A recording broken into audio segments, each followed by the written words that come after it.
Friends, સ્વાગત છે આપનું આપના યુટ્યુબ ચેનલ પીએમપીમાં. હું doctor CS Prashantbhai Patel, assistant professor RV Patel college of commerce and VL Shah college of commerce, Amroli, Surat. તો વિદ્યાર્થી મિત્રો, પ્રીવિયસ વિડીયોની અંદર આપણે કારકિર્દી આયોજન અને વિકાસ ચેપ્ટર વિશે માહિતી પ્રાપ્ત કરી હતી. આ વિડીયો એનો થર્ડ પાર્ટ છે, જેના અંદર આપણે ફાઇનલ જે અમુક ટોપિક છે આના અંદરના તે જોઈશું. જેમ કે સૌથી પહેલો ટોપિક છે કારકિર્દી આયોજન અને વિકાસની મર્યાદાઓ.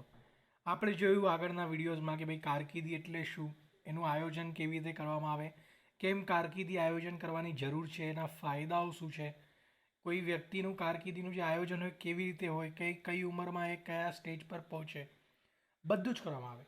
એટલે બેસિક વસ્તુ તમે માઇન્ડમાં ક્લિયર રાખો કે કારકિર્દી આયોજન એટલે શું, કે એક વ્યક્તિ જે પોતાની યંગ એજમાં 20 થી 25 વર્ષની વચ્ચે યા 15 થી 25 વર્ષની વચ્ચે એ પોતાની યંગ એજમાં કોઈ કંપની જોઈન કરે છે અને બહુ લાંબા સમયગાળા સુધી એ કંપનીમાં કામ કરશે અને 60 કે 65 વર્ષે રિટાયર થશે, તો એ જે એનું જીવન છે એની જોબનું, તેને આપણે કહીએ છીએ કારકિર્દી.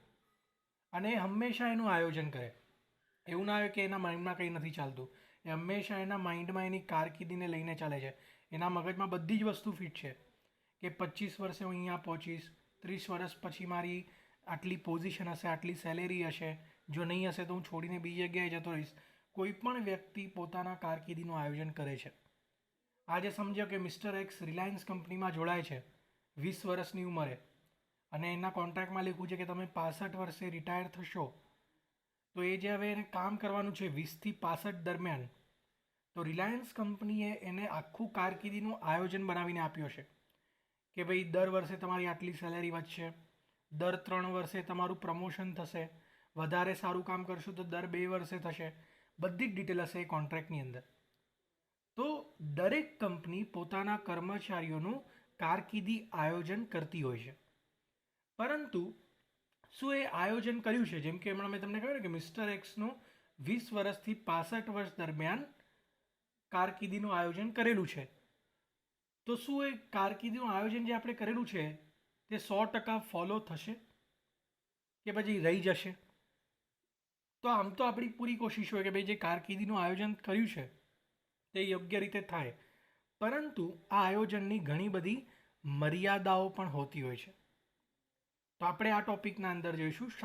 શોર્ટ ક્વેશ્ચન છે, એટલે શોર્ટ નોટમાં આવી શકે, તમે ટૂંક નોંધની અંદર 5 માર્ક અથવા 6 માર્કમાં, કે કારકિર્દી આયોજનની મર્યાદાઓ કઈ કઈ છે. તો પોઈન્ટ નંબર 1 આપણે સમજીએ. બેવડી કારકિર્દીવાળા કુટુંબો. આ સૌથી મોટી મર્યાદા છે. સમજો કે મિસ્ટર એક્સ રિલાયન્સ કંપનીમાં જોડાયા 20 વર્ષની ઉંમરે. કંપનીએ એમનું બહુ મોટું આયોજન કર્યું. હવે જ્યારે જોડાયા ત્યારે તો એ સિંગલ હતા, પછી મેરેજ થયા, એમના બાળકો થયા, એટલે ફેમિલી મોટી થઈ. હવે એમના વાઈફ પણ સમજો કે જોબ કરતા હતા કોઈ બીજી કંપનીમાં, XYZ કંપનીમાં, અને ત્યાં હવે એમનું પ્રમોશન થયું એમની વાઈફનું, અને એમની વાઈફને એવું કહેવામાં આવ્યું કે ભાઈ તમે હવે સુરતથી શિફ્ટ થઈને તમારે જવાનું છે બેંગ્લોર. એમની કંપની એમનું ટ્રાન્સફર કરી દીધું પ્રમોશનની સાથે સાથે. હવે વાઈફ એકલી તો જવાની નથી, એટલે હસબન્ડને પૂછશે કે તમે આવશો? બની શકે. હવે ઇન્ડિયામાં ધીરે ધીરે સ્ત્રીઓ જોબ કરે છે, ચલણ વધી રહ્યું છે. તો મિસ્ટર એક્સને એવું લાગે કે ભાઈ આ તો બહુ વધારે બેનિફિટવાળું કામ છે, હું તો રિલાયન્સ છોડી દઈશ, હું જતો રહીશ કોઈ બીજી કંપનીમાં, બેંગ્લોરમાં જોડાઈ જઈશ, પરંતુ મારી વાઈફની સેલેરી ડબલ થઈ રહી છે, પોઝિશન બહુ સારી થઈ રહી છે, એટલી તો કદાચ મારા કરિયરમાં પણ મારી નહીં થશે, એવું મિસ્ટર એક્સનું અનુમાન હતું. એટલે રેડી થઈ ગયા, ચલો જતા રહીએ. તો અહીંયા મિસ્ટર એક્સની જે કારકિર્દી આયોજન કર્યું એનું શું?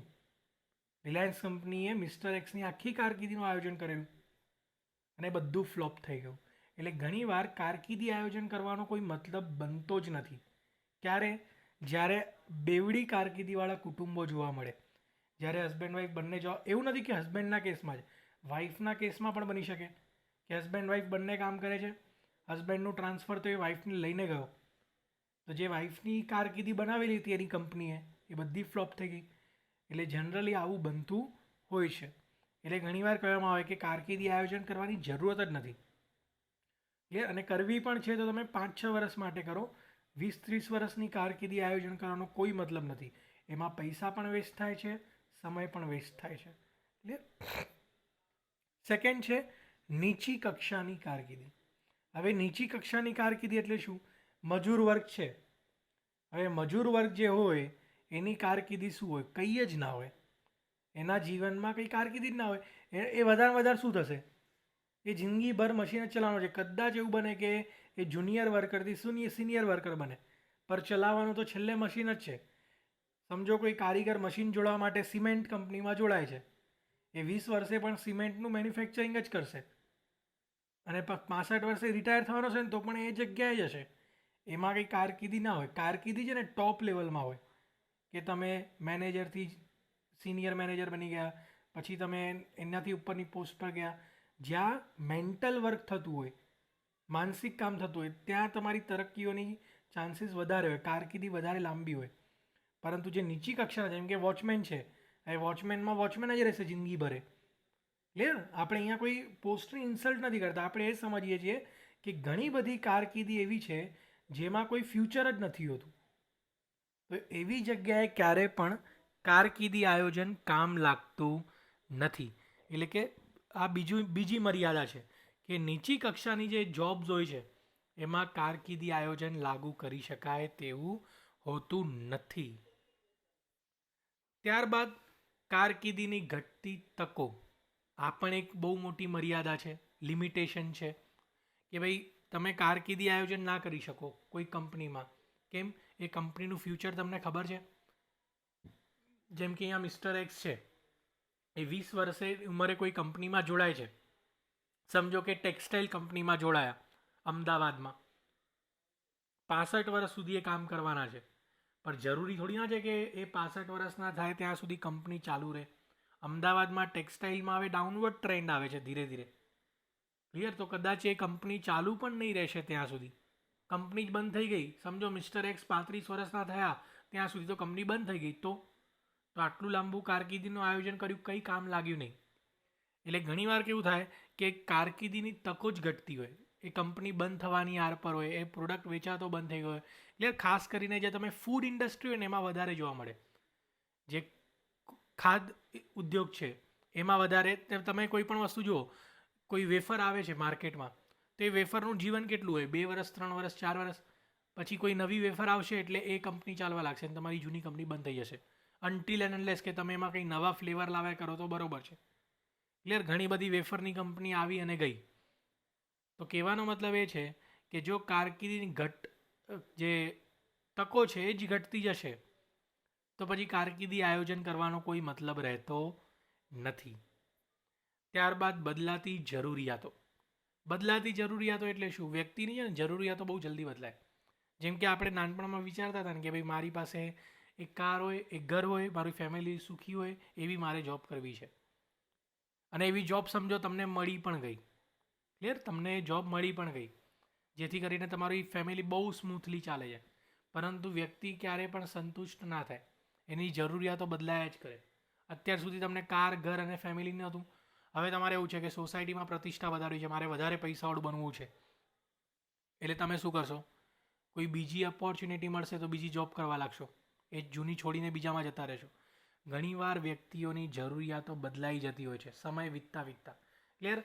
કોઈ પણ હોય, દરેક વ્યક્તિ સાથે, મારી સાથે પણ થયું છે કે ભાઈ તમને કોઈ સારી જોબની અત્યાર સુધી તલાશ હતી, તમને જોબ મળી પણ ગઈ, પણ તમે વધારે લાલચી થઈ ગયા અને હવે તમે બીજી જોબ તરફ દોડવા લાગ્યા કે ભાઈ આનાથી પણ સારી જોબ છે, આમાં મારા વધારે સપના પૂરા.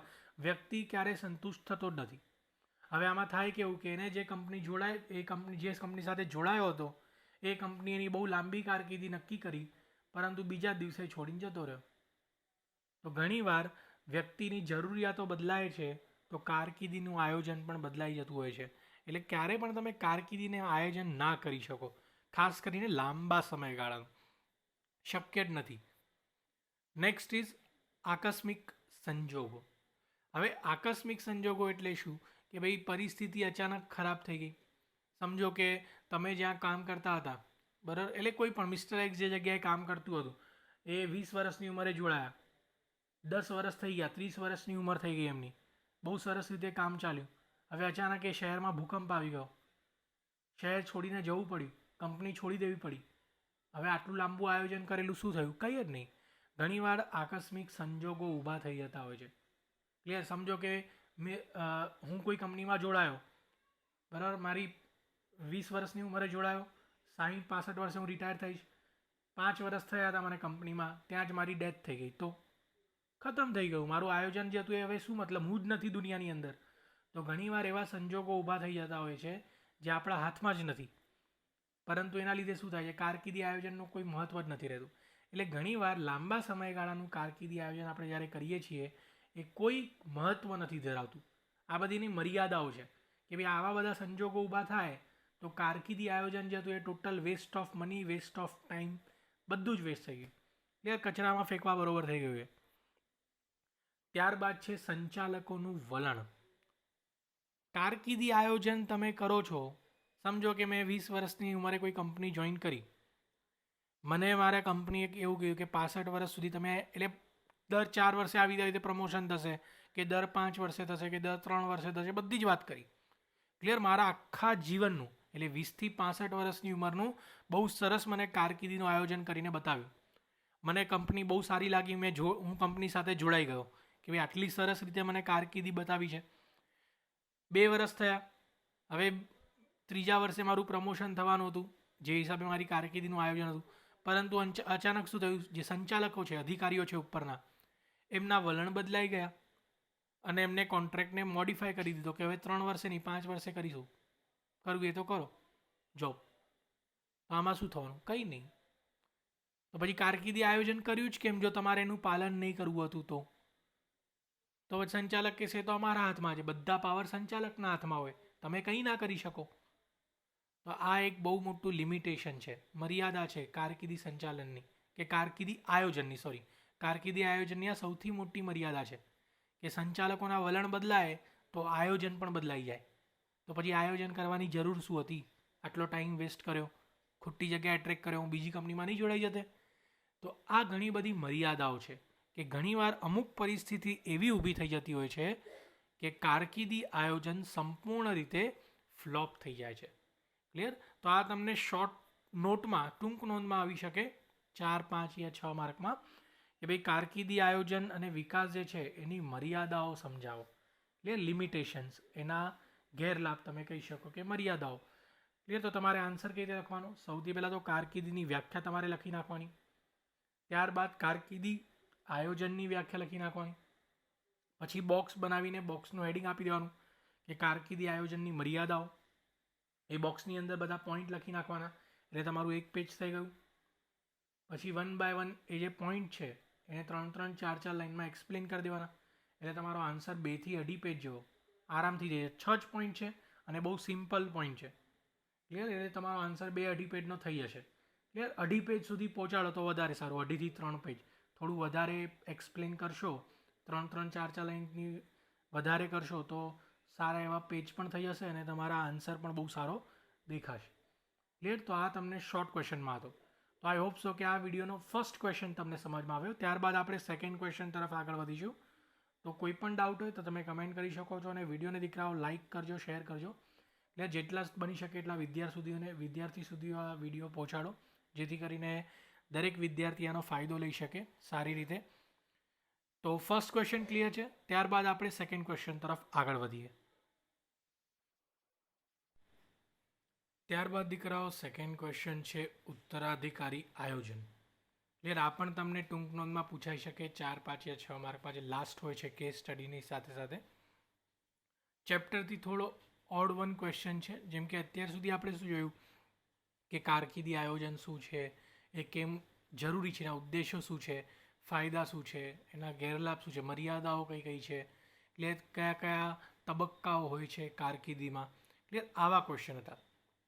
હવે એક ક્વેશ્ચન થોડો અલગ, એટલે હટકે છે પરંતુ ચેપ્ટર સાથે જોડાયેલો છે, ઉત્તરાધિકારી આયોજન. ક્લિયર? કે આ ક્વેશ્ચન તમને શોર્ટ નોટ જે છે એમાં આવી શકે કે ઉત્તરાધિકારી આયોજન એટલે શું અને તેમાં કઈ કઈ વસ્તુઓ પર ધ્યાન આપવામાં આવે છે. એવું કોઈ પણ તમને શોર્ટ ક્વેશ્ચન આવી શકે, યા તો ખાલી રીતે પૂછી લે ઉત્તરાધિકારી આયોજન, અને પછી તમારે જાતે જ બધું અંદર ડિટેલમાં લખી દેવાનું. તો સૌથી પહેલાં તમે કન્સેપ્ટ ક્લિયર કરી દો કે ભાઈ ઉત્તરાધિકારી આયોજન એટલે શું, કે ભાઈ જે પણ વ્યક્તિ છે, આને એક સિમ્પલ ક્વેશ્ચનથી તમે સમજો કે જે દાદાનું હતું તે પપ્પાને મળ્યું, પપ્પાનું હતું તે બાળકને મળશે, એના બાળકનું એના બાળકને મળશે, એટલે લાઇનમાં જ બધું ચાલે. આપણે જે પૂર્વજો છે તે આપણને આપતા જાય અને આગળની પેઢી એને લેતી જાય. ક્લિયર? એવું ના હોય કે બાજુવાળાને મળે વસ્તુ. ક્લિયર? એવું ક્યારે થવાનું નથી. એટલે ક્યારે પણ કોઈ પણ વ્યક્તિ રિટાયર થતો હોય છે. ક્લિયર? હવે આપણે જોબ સેન્સમાં સમજીએ કે જ્યારે તે વ્યક્તિ રિટાયર થતો હોય છે તો એ નક્કી એને એના હાથમાં છે કે કોને હવે સત્તા સોંપીને જશે કે ભાઈ એ જગ્યા પર હવે બેસવા લાયક કોણ છે, અને એને જ આપણે શું કહીએ છીએ? ઉત્તરાધિકારી આયોજન. ક્લિયર? કે ભાઈ સમજો કે મિસ્ટર એક્સ છે, એ કોઈ કંપનીમાં જે 60-65 વર્ષની ઉંમર એમની થઈ ગઈ છે, હવે રિટાયર થવાના છે. તો એ રિટાયર થયા પહેલાં એમના નીચે જે લોકો કામ કરે છે એમાંથી એક વ્યક્તિને પસંદ કરીને જશે કે ભાઈ આ વ્યક્તિ મારી જગ્યા પર બેસશે, કેમ કે એને સૌથી વધારે નોલેજ છે. ક્લિયર? એટલે કંપનીઓ શું કરતી હોય છે કે નીચેના જે વ્યક્તિઓ છે એમને હંમેશા તૈયાર રાખે, એમને તાલીમ આપે, એમાં કૌશલ્ય વધારાવે, એમના નોલેજમાં જેટલું વધી શકે એમના જ્ઞાનમાં વધારો કરે, જેથી કરીને જ્યારે કોઈ ઉપરનો સિનિયર વ્યક્તિ રિટાયર થાય તો આમાંથી કોઈ પણ એક વ્યક્તિ એની જગ્યા લઈ શકે. એટલે કંપની હંમેશા ઉત્તરાધિકારી આયોજન કરતી જ હોય છે. તો સમજીએ સામાન્ય ભાષામાં વ્યાખ્યા કે ભાઈ ઉત્તરાધિકારી આયોજન એટલે વર્તમાન અને ભવિષ્યના મહત્ત્વના હોદ્દા માટે અધિકારીઓને ઓળખવાની પ્રક્રિયા.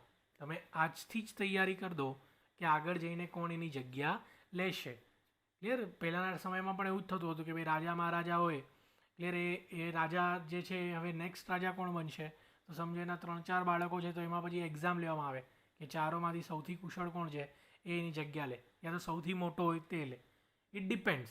ક્લિયર? તો કંપનીઓમાં પણ આવું જ હોય છે કે ભાઈ કોઈ વ્યક્તિ રિટાયર થવાનો છે તો કોણ એની જગ્યા લેશે, એના પછીના તરત કેટલા લોકો છે, સમજો એના પછી ટોટલ 10 જણ છે, તો યા તો એ 10માંથી કોઈ એકને લેવામાં આવશે, યા તો સૌથી સિનિયર જે હશે 10માંથી એને લેવામાં આવે. કંપનીના હાથમાં છે કે કેવી રીતે એ ઉત્તરાધિકારી નિયુક્ત કરીને જાય છે. એટલે જે અધિકારીઓ છે ઉપરના એ લોકો નક્કી કરશે કે કોણ કોની જગ્યા લેશે, અને એને આપણે શું કહીએ છીએ? ઉત્તરાધિકારી આયોજન. એટલે અધિકારીઓ મળીને એક આયોજન કરે છે કે કોને જગ્યા આપવી. હવે અમુક પ્રવૃત્તિઓ પર ખાસ ધ્યાન આપવામાં આવે છે જ્યારે તમે ઉત્તરાધિકારી આયોજન કરતા હોવ છો.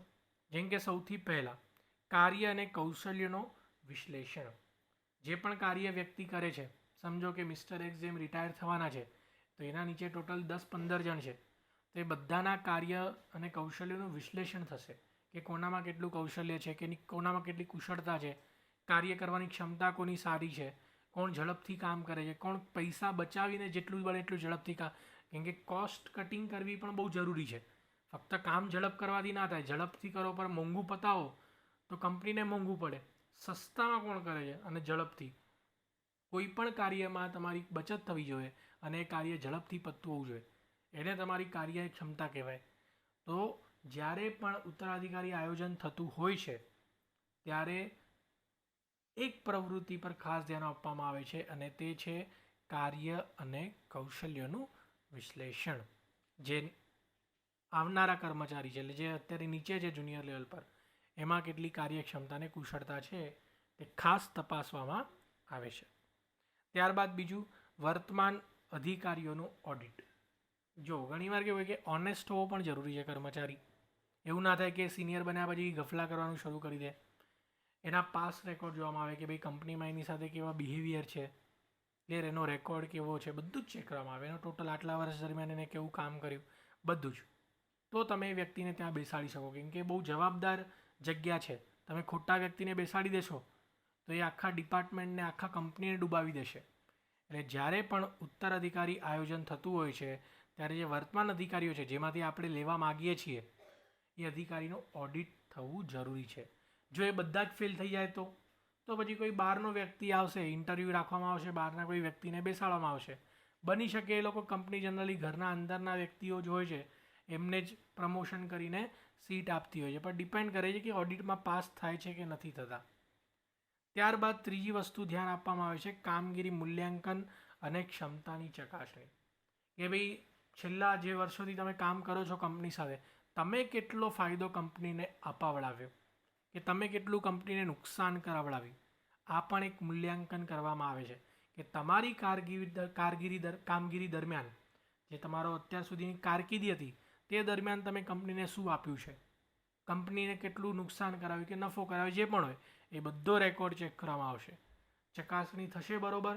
જો તમે એમાં પાસ થાવ છો તો તમે પછી એ જગ્યા માટે એલિજિબલ રહેશો, નહીં તો પછી તમને કંપની કાઢી નાખશે, શોર્ટલિસ્ટમાંથી જ નીકાળી દેશે કે ભાઈ આ વ્યક્તિ હવે નહીં, હવે બચેલા છે એમાંથી બીજા કોઈને સિલેક્ટ કરો. ત્યારબાદ કામગીરી આધારિત તાલીમ અને વિકાસ. ભાઈ જ્યારે તમે ખબર છે કે મિસ્ટર એક્સ રિટાયર થાય છે 5 વર્ષ પછી કે 4 વર્ષ પછી કે વર્ષ પછી, જેમ જેમ રિટાયરમેન્ટનો સમય નજીક આવતો જાય છે તો તમારે આગળના જે વ્યક્તિ એટલે જે પાછળ જુનિયર વ્યક્તિઓ છે એ લોકોને તૈયાર કરવા પડશે. કંપની એમને તાલીમ આપવાની શરૂ કરી દે છે, ટ્રેનિંગ આપવાની. ક્લિયર કે ભાઈ આવી રીતે કામ થાય, જેથી કરીને એ મિસ્ટર એક્સ રિટાયર થાય તો અચાનક આપણને પ્રોબ્લેમ ઊભી ના થાય કે હવે શું કરીએ. ત્યાં સુધી આપણે કોઈ બીજો મિસ્ટર એક્સ રેડી કરી નાખવાનો છે. તો ઉત્તરાધિકારી આયોજન જ્યારે ચાલતું હોય છે ત્યારે જે નીચેના જુનિયર અધિકારીઓ છે એમની તાલીમ શરૂ થઈ જતી હોય છે, જેથી કરીને એન્ડ ટાઈમ પર સિચ્યુએશન ખરાબ ના થઈ જાય. લાંબા ગાળાની વ્યૂહાત્મક ભરતી. ક્લિયર. ઉત્તરાધિકારી આયોજન જે છે એ કંઈ સામાન્ય આયોજન નથી, એ લાંબા ગાળાની છે કે ભાઈ મિસ્ટર એક્સ રિટાયર થશે એટલે કોઈ મિસ્ટર એ કે બી એની જગ્યા લેશે, અને કંઈ 1-2 દિવસ માટે નહીં હશે કે ઓલો રિટાયર વેકેશન માણીને પાછું આવી જાય કે 1 મહિના માટે કે દોઢ. એ હવે બહુ લાંબા સમય સુધી તમારે ટકાવી રાખવાની છે જગ્યા. એટલે આ કોઈ નાની મોટી કહીએ ને કે ભરતી નથી કે પ્રમોશન નથી, બહુ જ સમજી વિચારીને કરવું પડે. તમે આજે કોઈ ખોટા વ્યક્તિને બેસાડશો તો એ પછી આવનારા ઘણા સમય સુધી એ જ ત્યાં બેઠો રહેશે, તો બહુ મોટી પ્રોબ્લેમ ઊભી થઈ જશે કંપની માટે. એટલે આ લાંબા ગાળાની અને ખૂબ જ વ્યૂહાત્મક ભરતી છે, બહુ સમજી વિચારીને કરવી પડતી હોય છે. અને લાસ્ટ, કારકિર્દી માર્ગદર્શન. જ્યારે ઉત્તરાધિકારી આયોજન ચાલતું હોય છે ત્યારે જે વ્યક્તિ રિટાયર થવાનો છે યા તો કોઈ બીજા અધિકારીઓ જે છે જે નક્કી કરશે કોણ આવીને બેસશે અહીંયા, એટલે જે સિનિયર લોકો છે તે લોકો એમના જુનિયરને કે જે લોકો રેસમાં લાગેલા છે હમણાં કે ભાઈ મારે આ જગ્યા હાસિલ કરવી છે, એ લોકોને માર્ગદર્શન પણ પૂરું પાડશે કે તમે આ કરો તો ઝડપથી આગળ વધશો બીજા લોકો કરતાં અને તમને જલ્દી પ્રમોશન મળશે. તો આ અમુક વસ્તુઓ ઉપર ધ્યાન આપવામાં આવતું હોય છે જ્યારે આપણે ઉત્તરાધિકારી આયોજન કરતા હોઈએ છીએ. એટલે અમુક પ્રવૃત્તિઓ પર ખાસ ધ્યાન આપવામાં આવે છે. આ તમને શોર્ટ ક્વેશ્ચન છે જે કેસ સ્ટડી સાથે જનરલી આવતા હોય છે 5, 6 કે 7 માર્કમાં, એમાં આવી શકે. ક્લિયર. તો તમારે આન્સર કેવી રીતે લખવાનો? સૌથી પહેલાં તો ઉત્તરાધિકારી આયોજનની વ્યાખ્યા લખી નાખવાની. વ્યાખ્યા લખ્યા બાદ તમારે પોતાની લેંગ્વેજમાં 5-6 લાઇનની પ્રસ્તાવના પણ લખી દેવાની. ક્લિયર. એક્ઝામ્પલ આપીને કે કોઈ પણ રીતે, દાખલા તરીકે રાજા મહારાજાના કે દાદા રિટાયર થાય તો પપ્પાને મળે, પપ્પા રિટાયર થાય તો બાળકને મળે, પછી એના બાળકને મળે, એવી રીતે સેમ કંપનીમાં પણ હોય છે. એટલે આવી તમારે એક નાની સરસ મજાની પોતાની ભાષામાં પણ પ્રસ્તાવના લખશો ને, એક્ઝામિનરને તમારા કન્સેપ્ટ ખબર પડવા જોઈએ કે આ ભાઈ આ વ્યક્તિને ખબર છે. અને જે પણ એક્ઝામ્પલ આપો એને છેલ્લે તમારે જોબ સાથે પણ જોડવાનું. એવું ના થાય કે તમે ખાલી વાર્તા લખીને આવી ગયા. એટલે લોજિકલ આન્સર લખવાનું. એટલે તમારે સૌથી પહેલાં ઉત્તરાધિકારીની વ્યાખ્યા લખી દેવાની, એટલે 2-3 લાઇનની વ્યાખ્યા થઈ જશે, પ્લસ તમારે પછી થોડી ઘણી પ્રસ્તાવના લખવાની, એટલે તમારું અડધું પેજ થઈ ગયું.